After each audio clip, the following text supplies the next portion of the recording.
This is the Shed Talk, and is the pitcher half full or half empty? Wait till the end to find out. But first, before we start, let's check the news. That is horrible, never mind. Today, we will be talking about wife stories.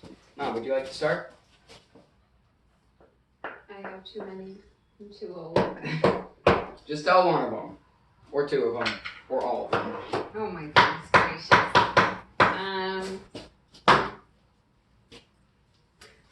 We got to finally go out to dinner today, so that was really cool. Well, I mean, yeah, I guess life is starting to get back to normal. Quarantine's almost ended in Michigan, and it's almost 80 degrees, and I'm wearing jeans. What gives? I've been asking the same thing for years. I just like jeans. And fuzzy. Okay, well, let's find a topic to talk about then. Injuries. What about your stitches? Okay, fine. We'll start with my stitches. Now, which one? Okay, we'll start with the ones that I got first. Okay. Okay, so, about a year ago... Can I have a glass? Yeah, you can have a glass of water. Thank you, Mr. Meat. Come on. Actually, your first ones you got when you were not even 1 year old. Chasing a person down for a cookie and hitting your head on the table. Oh, yeah. These stitches right here. Yeah, no, it's barely noticeable, but you can see a faint line of hair missing in my eyebrow. Stitches incident number 2. How about the time where, okay, so basically, now this would have been the first time we actually went out of town without my mom. She was going to have this nice, relaxing girls' weekend. It was going to be amazing for her. Yes. And she had just hopped into the bath. We were about an hour and a half away at my grandparents', you know. And mosquitoes are terrible this time of year. Yeah. And it's summertime, you know, so they have the bikes that they have, right? Not dirt bikes, just regular pedal bikes. Now this one was slightly too small for me, right? So I go and I'm biking down the decently steep hill. This is surprisingly not when I get the stitches. I decided to try and bike back up the hill. And surprise, surprise, I was going too slow, hit a small pothole, and somehow managed to fling myself over the bike and get a deep gash centimeters above my groin region. Yeah. That'll be. Whoa, hey, careful. Watch it, Duder. It's got a that tripod's very finicky sometimes, so you gotta be careful with it. Okay, well, anywho, oh my gosh, it was so painful. So we go and we drive to the hospital. Okay, how about this? Right after I got the stitches, it felt like I had been punched in my insert un-YouTube friendly body part. His naughty no touch area. And it felt like I had just been, smacked real hard there. And I'm like, Aiden, I feel like that hurt really bad. I think something might be wrong. Open the door. And it took him a second. He walked slowly to the door. And I'm over here like, Aiden! And then we finally get to the door. I'll pour you another glass. And then we finally get to the door. And he's like, and I'm like, Aiden, open the door. Open the door. And then I don't. I had to ask him multiple times before he finally slowly opened the door and walked in front of me. And I had the courtesy of taking off my shoes, I believe.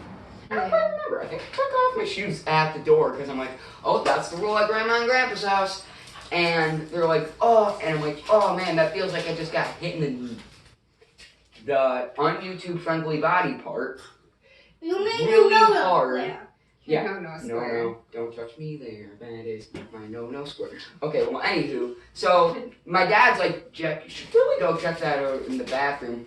And I go, and it's just like this bloody void down there. And I'm like, I don't want to get stitches. Because, surprise, surprise, I had been told time and time again that stitches are really painful.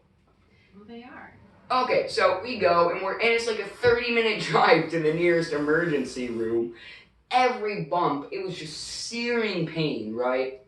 Right, Mom? I'm assuming. I had a towel under me and everything. Like, man, it hurt when I didn't have my hand on it, but it hurt when I had my hand on it. It was confusing times.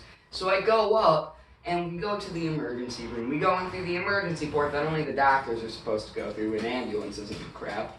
So we finally get a room in the ER, and then they take an hour, and then they clean it up, and then they take another hour, and then they clean it up again, and then they give me the numbing stuff after another half an hour, and then they wait another half hour. Now noting, because of the numbing, I had to pee a lot, right?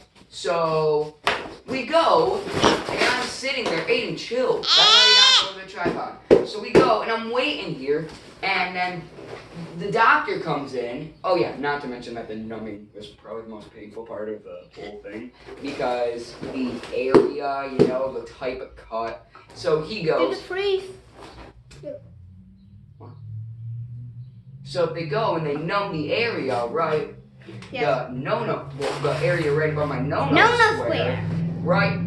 Now, not to mention that there were actually scrapes on the main tee, right, of the no-no square. There were actually scrapes and stuff, meaning it caught there, but it didn't decide to stick, so, you know. Thank goodness. Yeah, thank goodness. And it was bruised. Oh my gosh, it was so bad. So they go, and then they start stitching it up, right? It's like 7 stitches, right? By the end of it, the numbing started to wear off, right? When we got there, it was still pretty light out. By the time we left, it was dark. Man, and here's the thing. We would have avoided these stitches completely if my dad would have been like, oh yeah, they did mess up your medium fry at McDonald's. Here, let's get you one because they forgot to actually deliver it. No, he's like, we're in a rush, we gotta get to their house, right? You know what? That bike was like that last run down the hill, I'm like, okay, I'm putting the bike away after this. I just want to try riding up just cause, right?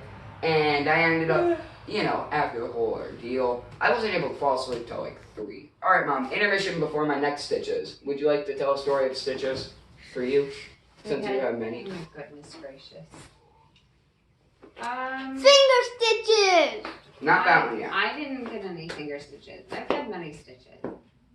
I guess the most memorable one is when I was trying to pet my cat and the other cat reached out a slash so close to my eye that it almost blinded me. I ended up with 6 stitches. And then a year later, I guess I can also eat shut. somebody hit me in the eye with a rock and busted open where I had stitches just the year earlier.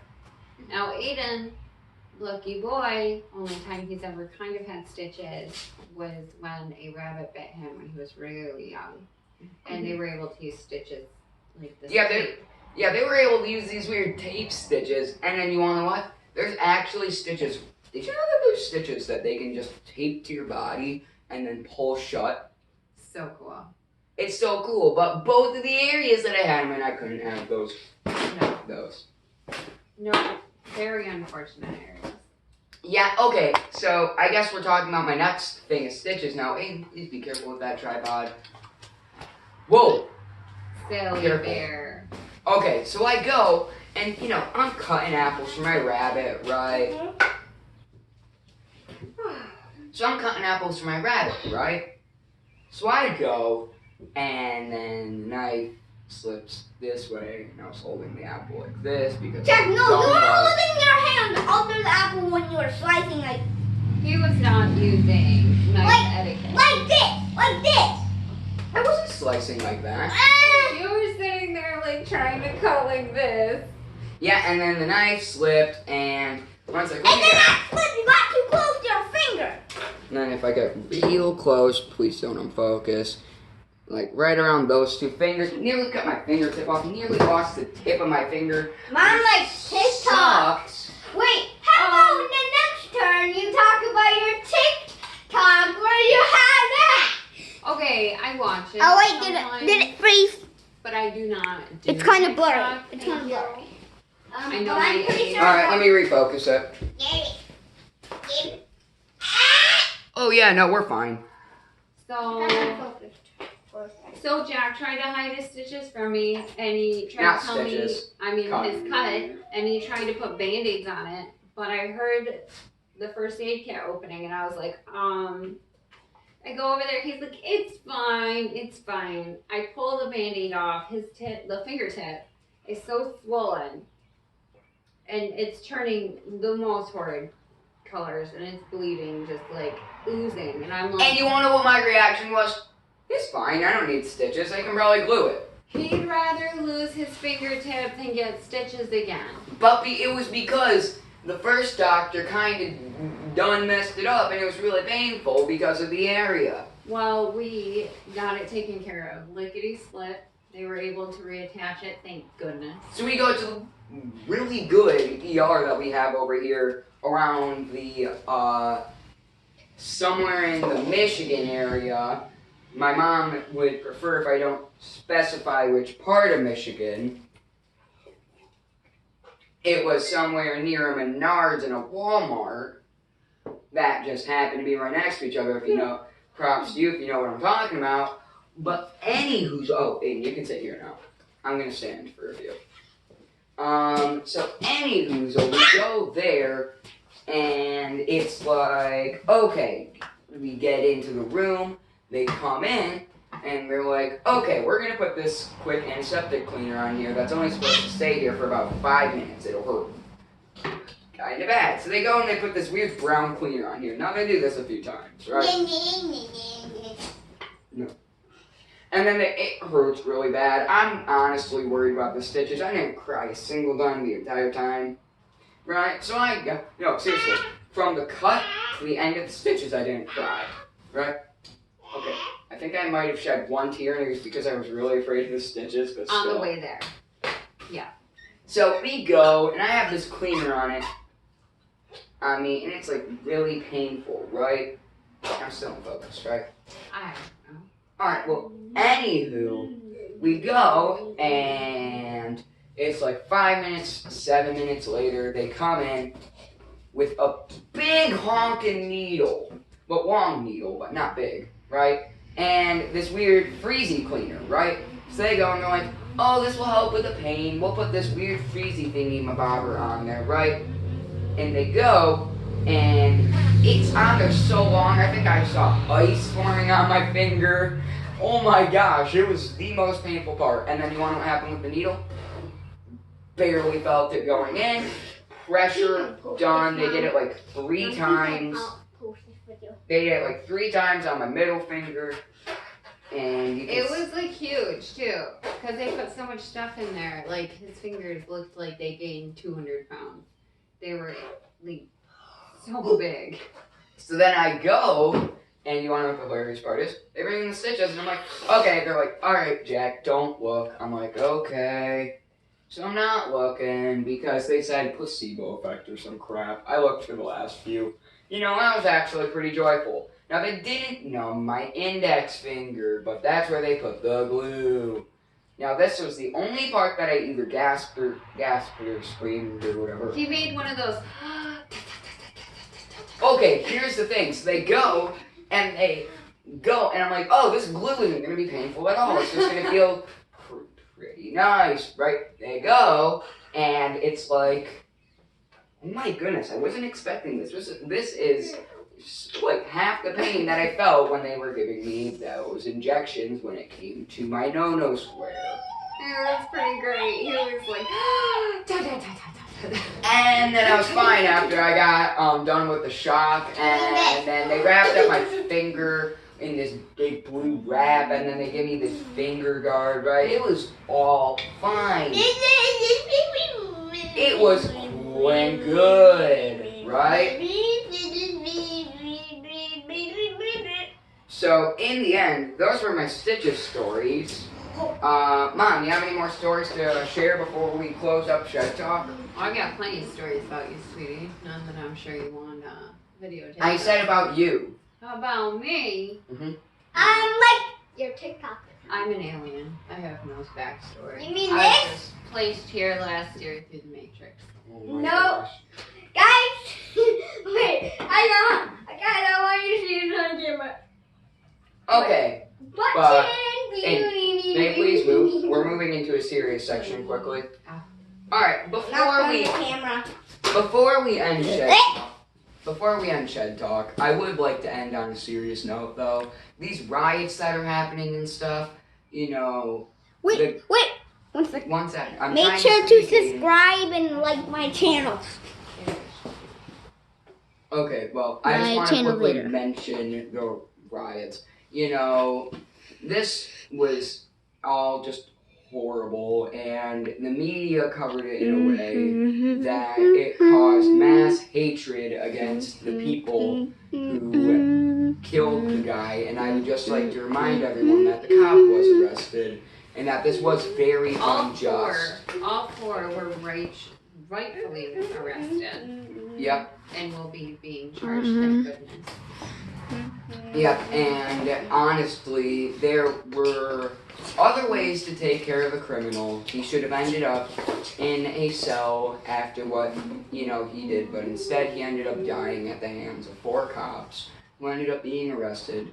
Honestly, I think that these riots really shouldn't be happening, and that a peaceful protest, like pretty much everyone else was doing about the quarantine and stuff over in Lansing and crap, would have done, and not these violent things that are going and destroying homes and shutting down these homeless shelters for the people who were affected by the dam floods.